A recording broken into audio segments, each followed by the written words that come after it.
people really have asked questions about just the actual indicators of someone who is actively dying.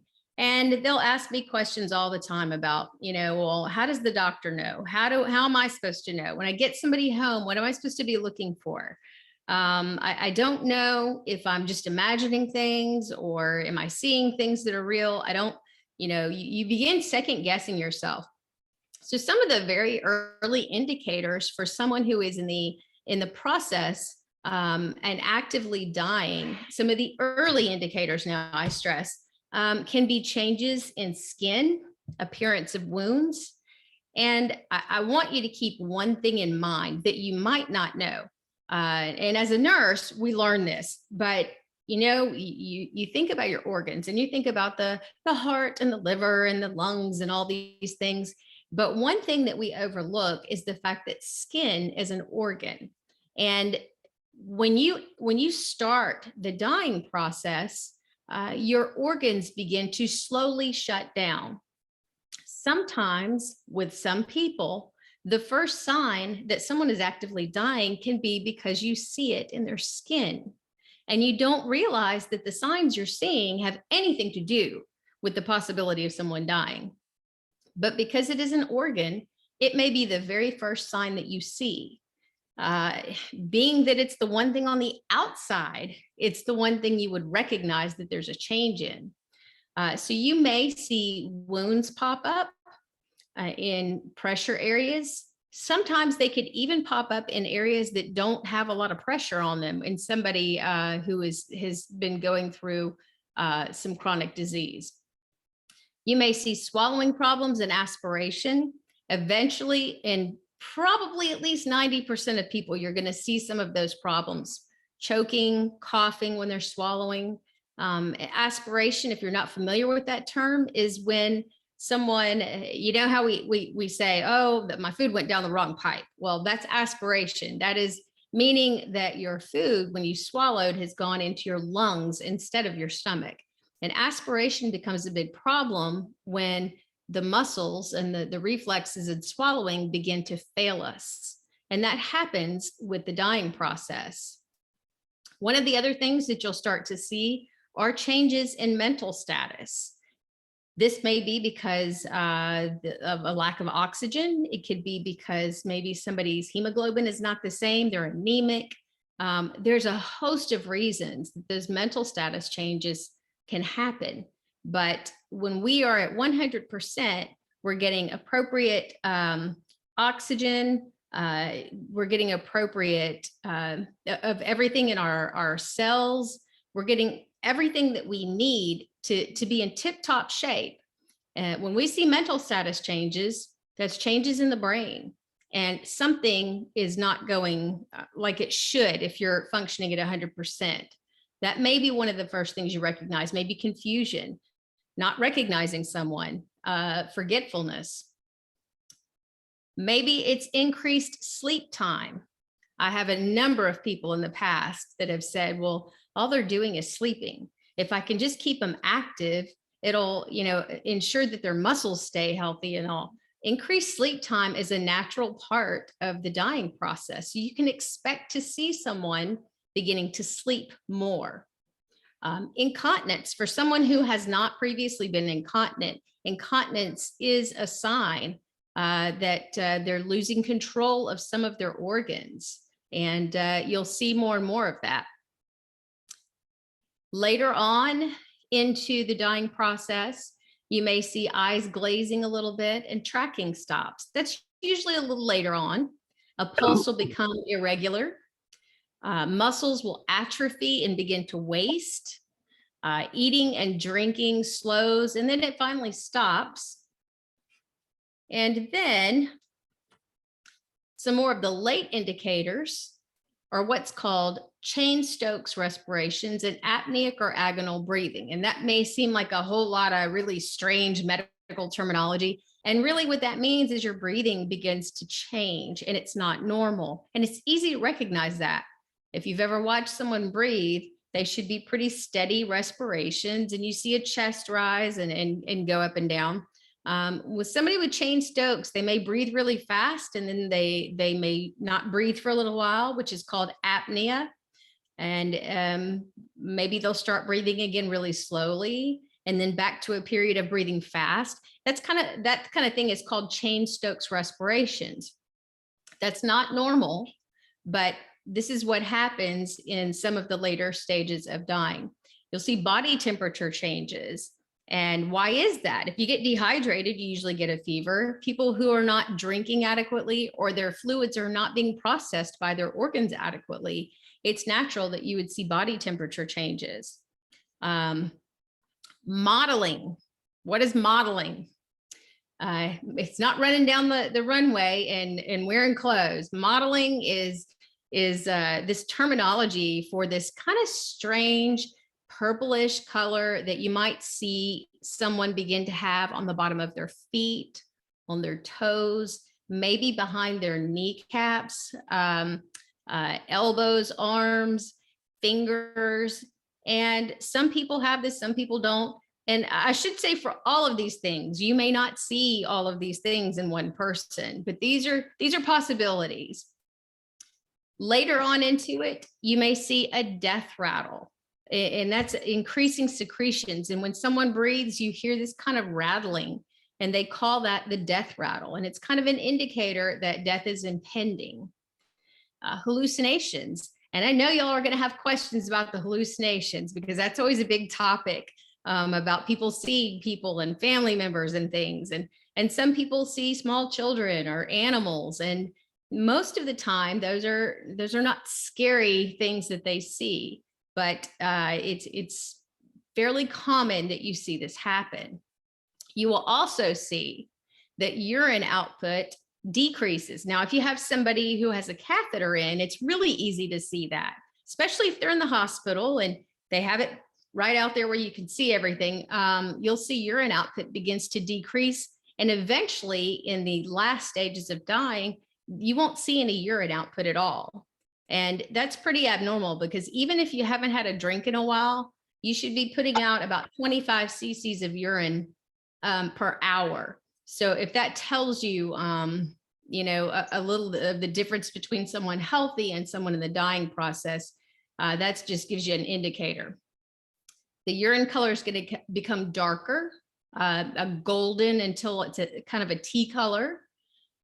You're going to see some myoclonic jerking, which just means kind of the twitching that you see. And those are reflexes. These are neurological changes that are going on. And you also might see what's interesting is when someone doesn't seem to be doing well at all, that they may come around one day and have just a rally and they do really well. Maybe they're more coherent. They can enjoy conversation and spending time with family. And it seems like all of a sudden they're doing better and they seem to have more clarity. And that rally time oftentimes is an indicator that the next day or the next 2 days they're not going to be real good and it's going to go downhill from there. But it's really amazing to see those times. And I always encourage people to enjoy that rally time. It's a pretty neat thing to see happen. Let me go in here to the chat because I see a question. Okay, yes, Hannah, you can.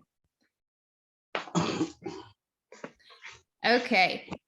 Interestingly, I always like to add the human body fights to live, not to die. So what's very interesting about us is as a system, we can talk about the heart, we can talk about the liver, we can talk about all these different parts. But we are a system. And so when one part begins to fail us, the other parts really, really work hard to compensate and to keep us alive. And so I say that so that you have a better understanding of how it seems so unbelievable and amazing that people can go a very long time without food. They can go a very long time without water. And you hear, of course, well, you can't go without water. You're going to be dehydrated and all these things are going to happen. Yes, they may happen, but you can go on for a very long time without these things, your body will fight to survive. You may not flourish, but your body will continue to breathe. It will continue to compensate without those things. I've seen people go for weeks without food. Amazingly, I've seen people even go for a couple of weeks without water, which is just about unheard of. Now, and one of the main questions I am presented with from people is, well, what if we just gave them some IV fluids, or we gave them some food infused like TPN? Well, you can do that. That's an option sometimes. But the problem is, if the organs are not using those things and carrying them to the right places, and they're not being processed to ensure that it's being distributed like it should and used by the body, if your organs are unable to do that, you're actually putting more into the body and overloading it, and it can't handle that. So it kind of works against it, if that makes sense to you. So it's a choice that you might have to make for someone. It's not something I can make, but it's not going to keep the dying process from happening. It could actually make it a little more difficult for that person in some instances. And it may prolong the dying process, but it's certainly not going to stop it. And I just put an interesting fact in here. As of January 20th this year, the oldest person alive is 119 and living in Japan. I'm assuming they are still alive. I'm not sure about that. Of course, because that can change from day to day. But amazingly, some people live, and I had the pleasure of meeting one woman who lived to 115 and was one of the world's oldest living people. She was living in a nursing home here in Shreveport, and fascinating listening to her stories. But the body will fight to live. It does not fight to try and give up or die. There's so much behind that. Let me see. My counselor says starving when dying is not painful. Not eating when you are dying in the dying process is not a painful, it's not a painful thing. It's a part of the natural, not having that appetite is a part of the dying process, and it's very natural. So this is true. It's not painful. And interestingly enough, that brings us right here. So does it hurt to die? So many people are afraid, they're fearful of experiencing pain with death, or, they obviously associate pain with death. And pain experienced at end of life is really associated with disease process. So if you have, for instance, if you have a cancer, and it's a skin cancer and it hurts at the skin or something, that's associated with the cancer. It's not really associated with the dying process. So someone that's dying of natural causes, chronic disease, most of the time there is not a lot of pain associated with that. There may be some discomfort at times, but because of the way we are built and our organs begin to shut down, it's really rare that you have pain just from the natural dying experience. And I think that brings a lot of peace to us. There is so much now, even for symptoms associated with disease process, there's so much in the way of options for pain control and what is readily available now, that it's really, there's not much excuse to have someone in excruciating pain for any reason at the time that they're in the dying process, especially if they have services like hospice in. I highly recommend that you have somebody on board like that if pain has been an issue. Even when pain hasn't been, they have fabulous services that will service you right at home, wherever home is, whether it be in the nursing home or wherever. And they're available 24 hours a day to make sure and ensure that all, time up until the time of death is made as comfortable as humanly possible, and comfortable not only for the patient, but for the family members, the loved ones.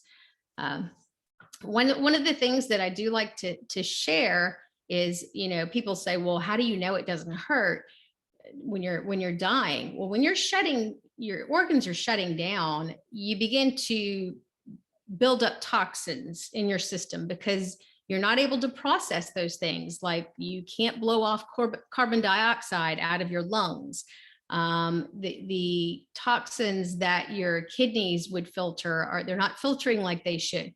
And these things build up in your system. And if you've ever been into an operation, had surgery, and they give you anesthesia, and just like that, you just kind of go to sleep and you don't know what's going on. It didn't hurt. You might be scared, and all of a sudden you're just peaceful. Your body really creates its own little internal anesthesia as your organs begin to shut down. So it's kind of this really great built-in thing that we have that protects us from, this discomfort at the time that our organs begin to shut down. And so, when I go back to the compensation, when one organ compensates for another, or several organs do, someone, for instance, that may have COPD, chronic obstructive pulmonary disease, they probably have had some labs that are kind of abnormal for a long time, and meaning that their carbon dioxide level is probably not the same as somebody with normal breathing. And that goes on over time and gets progressively worse. And those labs get progressively more abnormal. Well, if I suddenly had the labs of someone that has COPD, it would be, I probably wouldn't live very long if I just suddenly went into a state where my lungs were like that. But as there's a gradual process to getting to that point, over time, those other organs, for someone who has COPD, those other organs have progressively picked up and compensated. So somebody with that disease process going on can actually live a very long time, even into the late stages of the dying process, because their organs are so good at compensating for the lack of oxygenation that they're having. So it's amazing how long someone can last. And sometimes that's good, sometimes that's bad. It's all in the situation and how you look at it. But understanding that sometimes we can't predict, and the doctors tell you, well, it'll be in a couple of days, and then it's not. And you can't always say those things. Our bodies are built, again, to live and not to die. There are so many things that you can't predict, but I think that it's very comforting for us to know that we really kind of produce our own anesthesia as things shut down. Excuse me, as things shut down.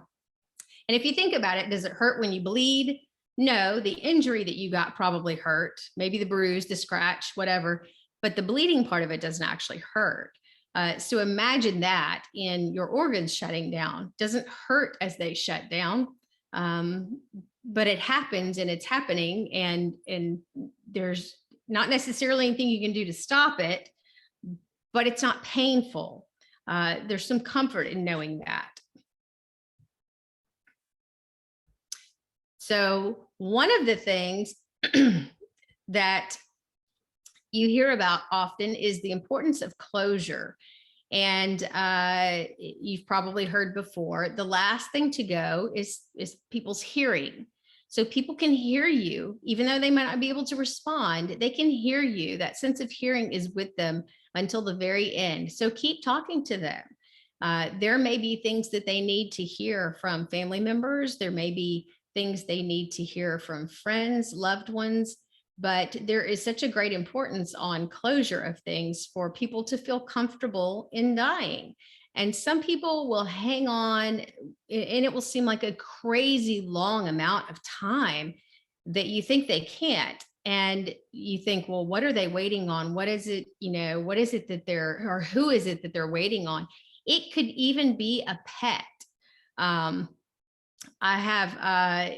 been known in the past years to sneak a cat into a hospital to say goodbye to a loved one, because the hospital called and said, we just don't even know what's going on, and can't imagine how she's still here and why she's still here. The family's been in the, and but that cat at the nursing home that person loved was her baby. And so, yes, I've been known to sneak a cat into a camera monitored hospital room and put that cat on the hospital bed. And then amazingly, that person passed just as soon as I left. So these things are, sometimes a little unexplainable, but there is so much to be said for the importance of closure with the person who is in the dying process. I'm betting that some of you have had that kind of experience with someone as well.